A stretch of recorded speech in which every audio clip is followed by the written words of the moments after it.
I was 78 and tired of marble, tired of the echo of my own steps ricocheting off galleries that looked like museums and felt like mausoleums. That afternoon the driver missed a light on Lexington, and I told him to stop the car a block early.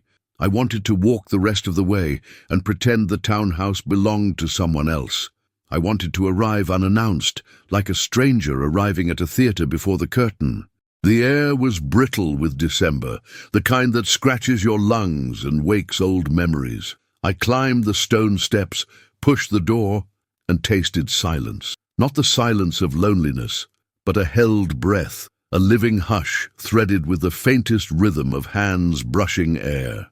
I followed it through the foyer, where the portrait of my father stared down in permanent disapproval, through the corridor, lined with photographs of boardrooms and ribbon cuttings and ceremonial shovels breaking ground on other people's dreams. The hush pulled me toward the afternoon light, spilling from the conservatory, pale and clean.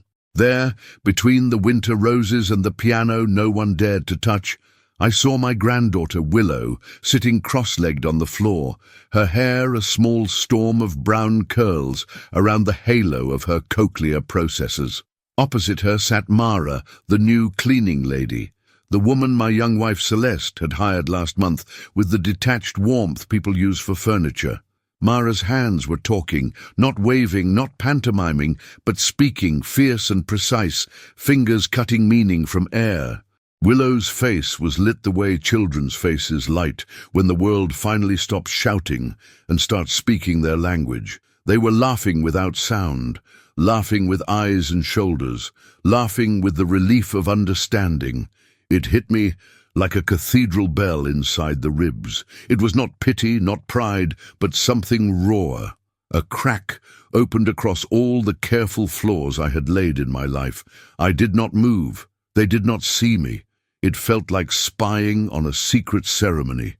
Mara was not dressed like a supplicant. Her uniform was simple, but her posture had the intelligence of an athlete and the patience of a librarian. She signed again. Willow mirrored, then added something quick and mischievous. Mara feigned shock, then signed back a sentence so fluid I felt it in my bones. This was not the casual, frantic improvisation my family had been doing since Willow was born. This was language, complete, dignified, ancient as any scripture. A sound behind me, a heel on stone. I turned. Celeste stood in the doorway like a painting that had finally found its light. She was 32 and careful with it, a silk blouse the color of bruised fruit, a smile that had learned too quickly how to borrow other people's reflections. Her eyes cut to Mara and tightened, then to me, then to the little communion on the floor she had not authorized. I saw calculation before I saw welcome. A small thing, but small things have weight when you have spent a lifetime buying everything except truth. I stepped forward. The conservatory glass made the winter light feel like honesty, and I wanted a lifetime's worth. "What are you signing?" I asked, my voice too loud for the room. Mara rose so gracefully the air made space for her. She signed to Willow, then said aloud, crisp and low, "We were talking about the roses. She told me they smell like warm tea." She looked at me as if awaiting permission to leave, or to continue, or to exist. Willow saw me and lifted her hands, the opening of a flower. "Grandfather," she signed, simple and bright. The first time I had seen the sign months ago on a chart in a therapist's office, it looked like something abstract, a diagram. In her hands now, it was the way she had reached for me as a baby, the private code of a heartbeat. Celeste crossed to us, every step a policy. "Darling, you're early," she said. "We were going to surprise you with dinner." She kissed my cheek, peppermint and ambition. Mara was just finishing up. But Mara was not finishing up. Willow had taken her hands in that open, fearless way children adopt when the world grants them a doorway. She tugged, insisting, teaching me a word I'd never learned to say in time. Stay. In that quiet, something in me shifted. A life of contracts and acquisitions, and rooms full of men pretending to be immortal, had not prepared me for the sacredness of two hands in the air. My heart thudded once, hard enough to rearrange the furniture inside my chest. I smiled without deciding to. I told the room, and perhaps myself, let's keep going. But the worst was still to come. I was born into money old enough to have its own dialect and rules, and I spent 50 years adding verbs to it. We built towers in cities that didn't want to grow, carved resorts into coastlines that had never asked for an audience, and renamed streets as if iron and asphalt were ours to christen. I speak contracts the way poets speak storms, yet the simplest language in my house was the one I did not know, the one my granddaughter needed to breathe fully, the one we outsourced to experts and nodded at in meetings, as if fluency could be delegated the way we delegate laundry. My daughter Elise grew up in rooms lined with first editions and dinner parties where the air shimmered with deals. She gave me Willow when she believed in forever and lost her marriage when forever blinked. Willow's deafness arrived without apology, a thunderclap in a nursery.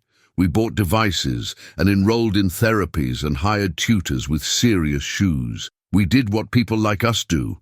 We paid for scaffolding and forgot to learn the bricks.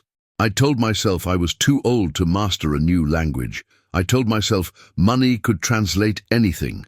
I told myself my presence at board meetings was worth more than my hands moving awkwardly in the air. Then came Celeste.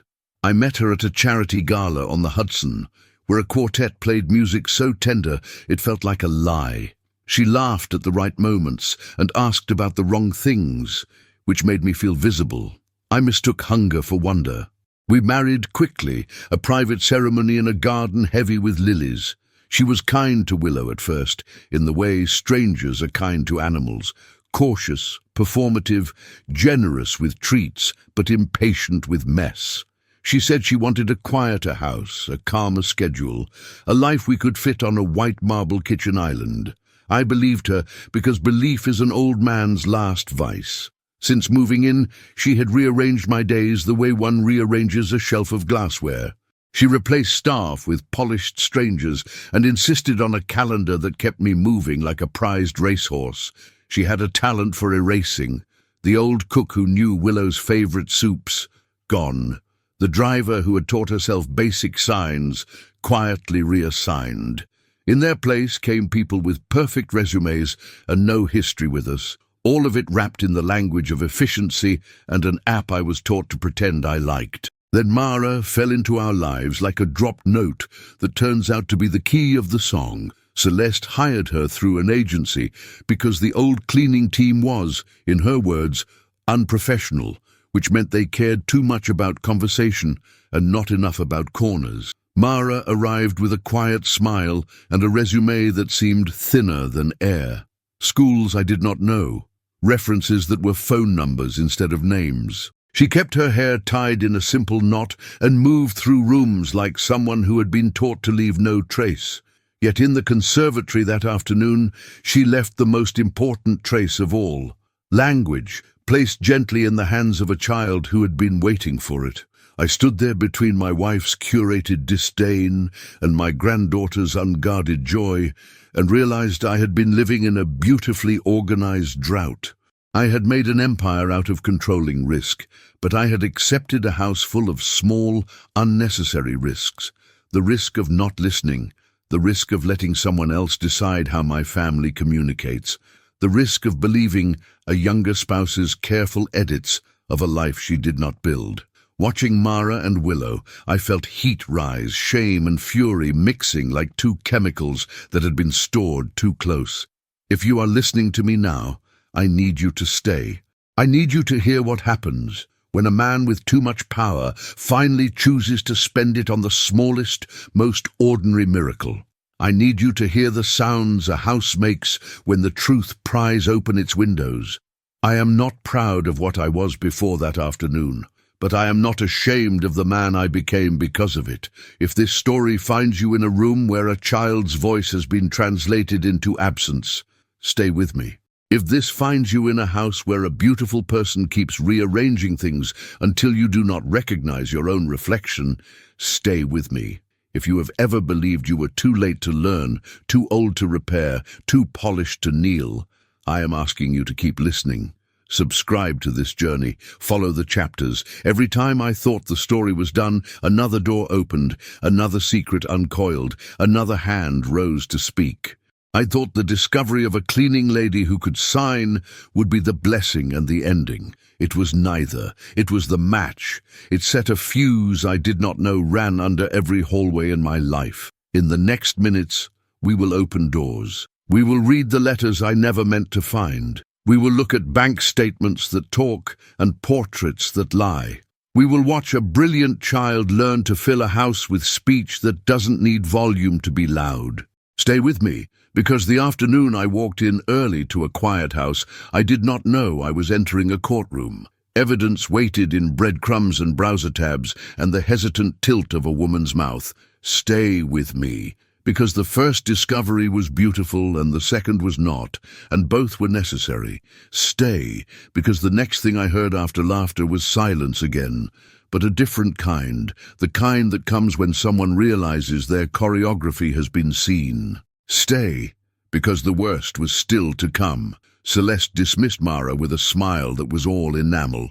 "That will be all for today," she said, the vowels winter cold.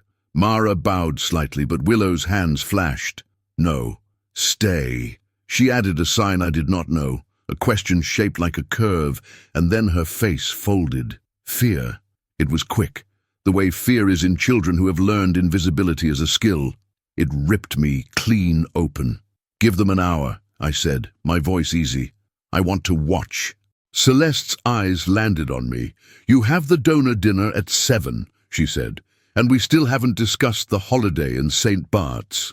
"Postpone the dinner," I said. She smiled again, this time with her head cocked slightly, the way people do when they are choosing between arguments. "They are expecting you," she said, "and Willow has her auditory therapy. Routine is crucial, darling." Mara's posture shifted a fraction. She did not speak, but she signed to Willow. Small, careful, deferential. Willow signed back, clearly asking a question, and Mara glanced toward Celeste before continuing. I saw that flicker of permission-seeking and felt a thread snap. "Cancel the dinner," I said to no one in particular. "Move the island to some other week." Then I sat down on the rug with them, my old bones bending like an apology. Celeste stood for a beat, then left, the swish of silk a verdict. The hour that followed was the first hour of my new life. Mara taught me the alphabet, slow and patient. Willow corrected me with the seriousness of a surgeon. My hands felt like oars on a small lake, and for the first time in years, I was content to make ripples instead of wakes. We signed our names, we signed colors, we signed hunger and story and tired and brave. Mara signed grandmother, and then hesitated, asked with her eyes if she should proceed. I nodded, and she signed wife, a simple curve at the mouth. My hands remembered quickly. My heart did not. We were practicing the sign for truth when Celeste returned with her phone held like a weapon. "I have just spoken with Dr. Patel," she said. "He is concerned that too much sign language will slow Willow's auditory progress. We have a plan. We should stick to it." I looked at Mara. She looked at the floor. The old humility of staff rose around her like armor. "Dr. Patel is a physician," I said. "Language is not a threat, it is a vehicle." "Experts disagree," Celeste said. "And it is confusing for Willow to mix systems. She needs consistency." Consistency. I had heard that word in acquisition meetings and political donations and weddings with vows written by PR teams. Consistency is what you offer investors when you cannot offer mercy. I stared at my wife, at her perfect confidence, and felt an old, ugly instinct rise, the one that solves problems with checks and departures. I wanted to fire the world. Instead, I asked Mara gently, "Where did you learn to sign like that?" She hesitated, then answered with care. "My mother," she said, "and later at school." "What school?" Celeste asked, too quick. "A community college," Mara said. "Night classes." A lie, I thought, but not for the reason you think. Not a lie born of malice. A protective lie, the kind people carry when their truth has been used against them. I recognized it because I had funded as many as I had exposed. I told myself to watch and not to judge, to collect facts like pearls and thread them slowly. That night, Willow fell asleep with her hands curled like open jars. I sat on the edge of my bed and watched Celeste undress with the artful boredom of someone who has learned to weaponize beauty. "We cannot have staff overstepping," she said. "It sets bad precedent." "What precedent is that?" I asked. "That our home is a classroom," she said. "That our child is a project. That strangers can step into roles that belong to family." "Our child," I repeated, and she flinched just enough to confirm the insult. "It is Elise's house too," I said, "and Willow's, and mine." "You hired me into your life," she said softly. "Do not pretend you did not want me to rearrange the furniture." The next morning, I got my coffee from the kitchen, not from the carafe that appears like magic in the library. Mara was there humming, wiping down a counter that already shone. "Do you have a minute?" I asked. She nodded, cautious. "Would you teach me?" I asked. "Properly, not just the alphabet, stories." She looked at the door, then back at me. "Celeste said staff should not teach me," I said, "and because I am an old man with a great deal of money, my requests sometimes sound like commands, even when they are not." She nodded once. We began, in small stolen chapters, in laundry rooms, in hallways while deliveries were signed and agendas were texted. Willow bloomed like a time-lapse flower in a nature documentary. Her eyes gathered light. She invented jokes. She scolded me with tender ferocity when I reversed a sign and made nonsense. The house grew a second voice, and it sounded like laughter. And then I stumbled on the file that changed everything. It was a Tuesday. I had lost my favorite pen and was rifling through the kitchen desk drawer where the household passwords live like snakes. A flash drive sat beneath a stack of place cards from a dinner I had slept through. It was labeled simply schedule. I plugged it into my laptop because curiosity has kept me alive as long as money has. The drive contained an Excel sheet with tabs named after weeks. The weeks were named after Willow. Something in me went very still. I scrolled. Times blocked out in color, appointments, therapies, travel, social posts scheduled like weather. There were notes in the margin in Celeste's handwriting, notes about optics, about donors who had deaf children, about the way stories move money, and a separate tab labeled staff. I clicked names, wages, contract terms. Beside Mara's name, a column of observations, deviations from assigned duties, cultural fit concerns. One line, found signing with W again, remind agency of strict guidelines. Another line later, if persists, consider replacement. Research alternative candidate with PR experience. I leaned back. For a moment I heard the old house sigh. The tab scrolled with my fingertips as if it were trying to show me more quickly than I could bear. A hidden column appeared. A note, background incomplete. Former position unresolved. Check with A. Bloom. A. Bloom. A name like a dropped needle. I closed the laptop and stood up, and the floor felt like an elevator that had just misjudged its stop. I should have gone to Celeste with questions. I should have gone to Elise with apologies. Instead, I went to Mara. She was in the pantry with a crate of lemons. My voice surprised us both. "Who is A. Bloom?" She froze. Then she placed a lemon gently on the counter like a choice and raised her eyes to mine. "My former dean," she said. "From Columbia." "Community college," I said. She nodded once. "I did not want anyone here to know." "Know what?" "That I am not a cleaning lady," she said softly. "That I came here for Willow." The room narrowed. "Why would you come here for Willow?" Her hands rose, then dropped. "Because I taught sign language for years," she said. "Because last spring I spoke at a fundraiser you hosted. Because I watched your wife tell a room of people that sign language is a crutch, and that your family was determined to normalize your granddaughter through sound alone. Because I watched your daughter Elise flinch when she said it. Because I watched Willow stare at the ceiling as if listening to a language we could not hear. and because I went home that night and could not sleep, and then my dean fired me for inappropriate advocacy after I argued with a donor your wife courted. So I found a way into your house, so I could give your granddaughter what your parties kept denying her. The lemons pulsed in their crate like small, frantic suns. It took me a moment to steady my breathing. You lied to get into my home, I said, and I saw the fear again. Yes, she said, I lied because truth had been losing. The worst, I realized, had not yet come. The confrontation unfolded like an opera we had not rehearsed.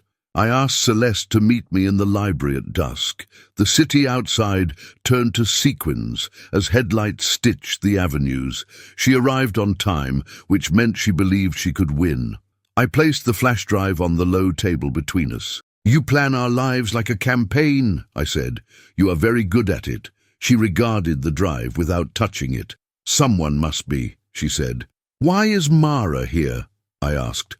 To clean, she said. Though she is often distracted by my granddaughter's humanity, I said. She exhaled, impatience scented with something sweeter.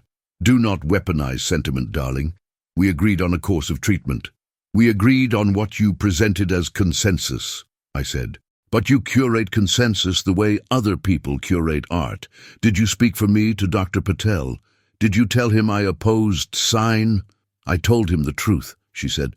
That you are too busy for the messy parts of parenting. The sentence landed like a slap, because it had been true before it became a weapon. I let it sit between us, an old debt suddenly itemized. And what about this? I asked, opening the laptop and rotating it so she could see the schedule, the notes, the line about donors and optics, the hidden column with A. Bloom. She did not blink. Do not be naive, she said. Philanthropy is choreography. People give for the story as much as the cause. If Willow thrives in the way we promised, we secure commitments that keep foundations alive. You taught me this. You taught me to see the world as a series of levers. I taught you to use levers to lift, I said, not to pin a child to a narrative. She will thank me, Celeste said, when she speaks without hands, and nobody treats her as fragile. Her hands are not fragility, I said, my voice beginning to quake. They are wings. Silence, then a small smile. You always did love poetry when it cost you nothing. The door opened. Elise stood there, pale and furious, having read the text I sent 30 minutes earlier. Behind her, Mara lingered like a witness reluctant to be called. Willow was with our old driver in the kitchen, making hot chocolate that would go cold before this ended. Elise spoke first, her voice steady. How long have you been telling people what my daughter will be? Celeste folded her arms. Someone had to lead. You led us into silence, Elise said. You led me into shame. I moved to speak, but Mara's hands lifted. She signed to Elise, clipped and clear, a question I only half understood. Elise nodded and signed back. It was the first time I saw my daughter answer fluently. My ribs pulled wider. Celeste's eyes tightened. This is exactly the chaos I'm trying to avoid, she said. Strangers commandeering the story. Mara stepped forward. I am not a stranger, she said. I am a teacher. I should have entered your house through the front door with respect. You did not make that possible. So I entered with a mop. You are fired, Celeste said, smooth as glass. No, I said, she is not. You do not have the authority to countermand household staff decisions, Celeste said, and then froze, realizing she was pleading policy to the man whose signature sat under every deed. She recalibrated in an instant, eyes softening. Darling, she murmured, you are being manipulated. This is an ideological activist using a child to make a point. Mara's hands, steady as a surgeon's, told a story about a night in a lecture hall where she had argued that bilingualism in sign and speech expands cognition and identity, about donors requiring an emphasis on technology over culture to justify their checks, about a dean with a spine like porcelain, about losing a job, then a home, then a certainty, about a decision born not of resentment but of devotion to a language that had given her a mother's voice when illness took it. Elise walked to the piano and placed her palms on the cool lid as if to balance. "I let myself be convinced," she said to me. "I let her talk over me with her credentials and her certainty and your money.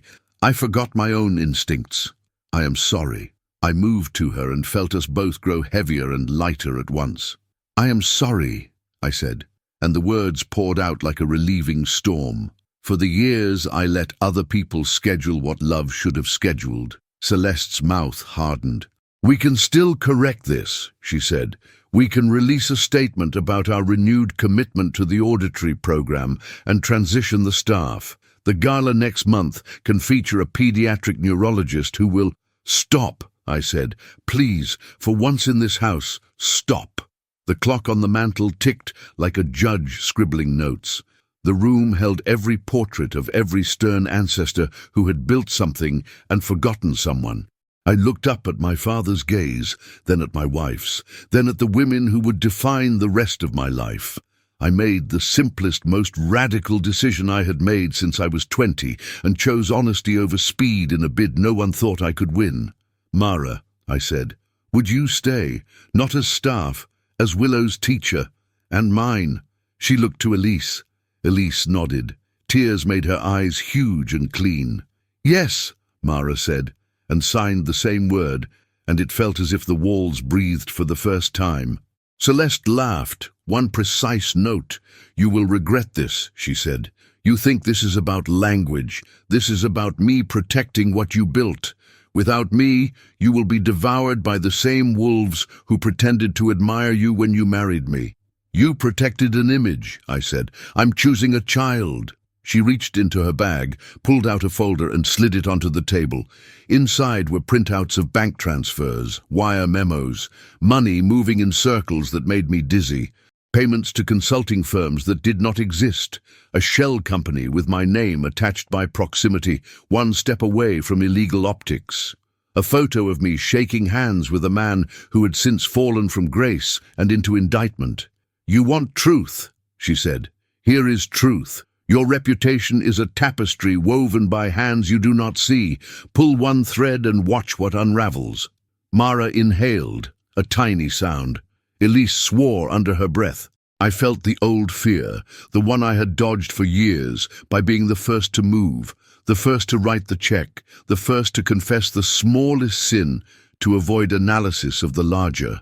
I looked at the papers. I looked at Celeste. I saw the shape of her threat, which was not only to leave, but to burn the house behind her. "I will call the attorney," I said. "To sue me?" she asked, amused.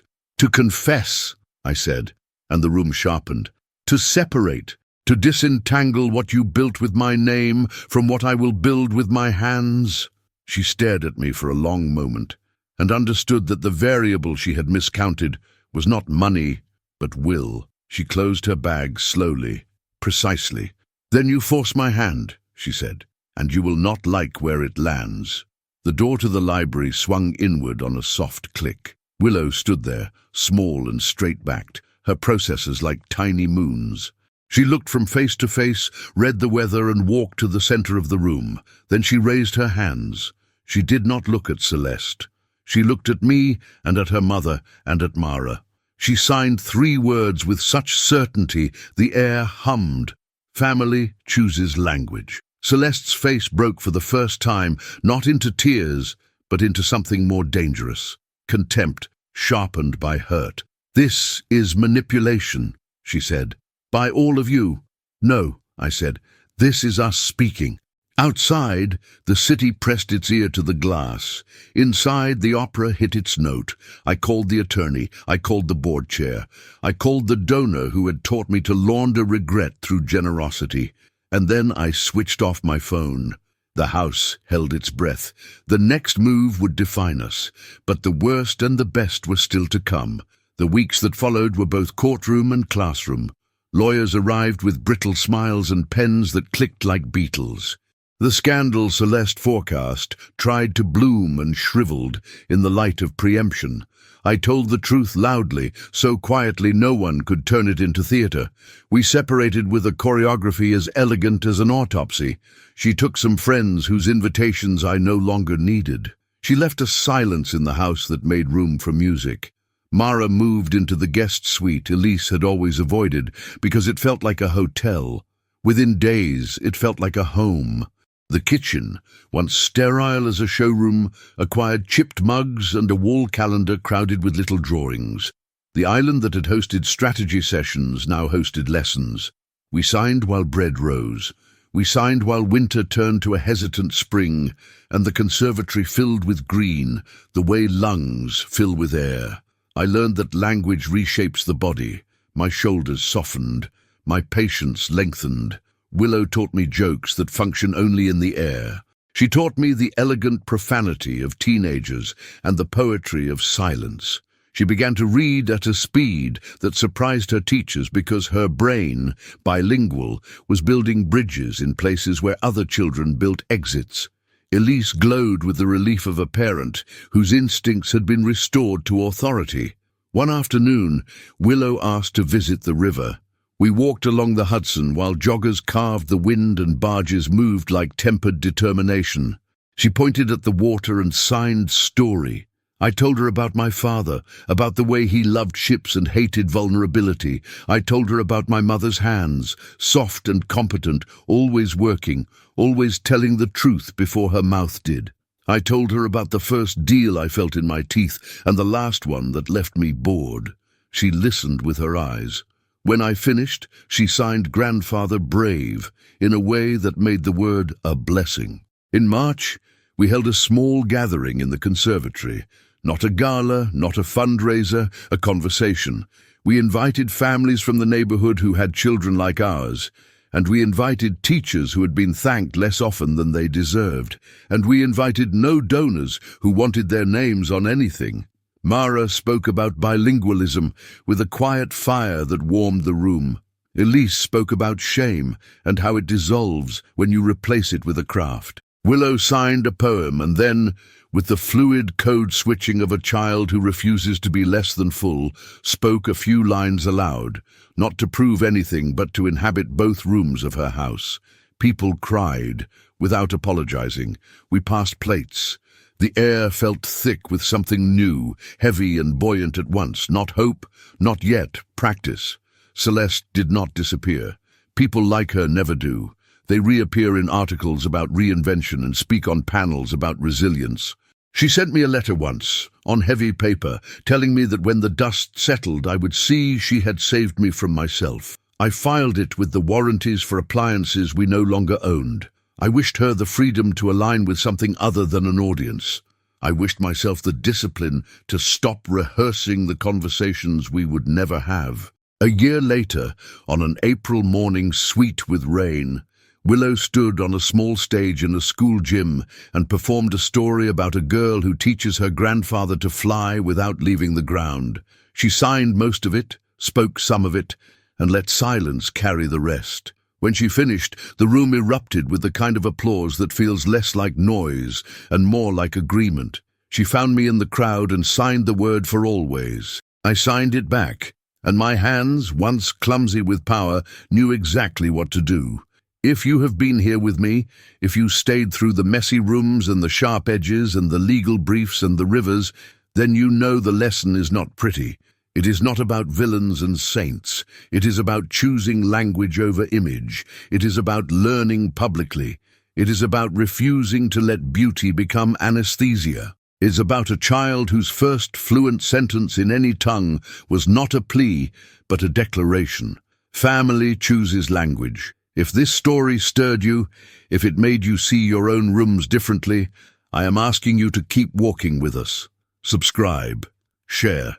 Not because we need numbers, but because someone in your circle is standing in a house organized like a drought, and they need to see rain. Someone believes it is too late to learn, and they need to watch an old man bend, awkward at first, and then with grace, until his hands make sentences.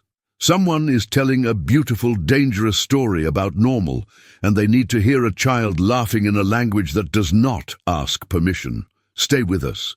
There are more chapters. We are not done unraveling what we were taught. We are not done building a house where silence is not absence but art. We are not done choosing each other in the bright light of ordinary afternoons, and if you hear footsteps on the marble behind you, if someone with sharp teeth and a smooth smile arrives to curate your life for you, remember what the girl on the stage told a room full of adults who had forgotten how to speak. Family chooses language, and the worst that was still to come when I first walked in early turned out in the end to be the best, because all it did was break the image. The truth survived. The truth learned to sign. The truth learned to laugh. The truth learned to be loud without shouting. The truth learned to be held in two small hands and offered back to an old man who finally understood what wealth is for. But do not close the book yet. The next chapter begins with a knock on our door and a woman from the agency holding a file I never expected to see again. It is heavy with names and light with lies, and inside it is a photograph of Mara, taken years before we met, standing in front of a classroom where my father's portrait hangs on the back wall. Because the past does not leave. It signs, it waits, it asks if we are ready to listen, and the answer now is always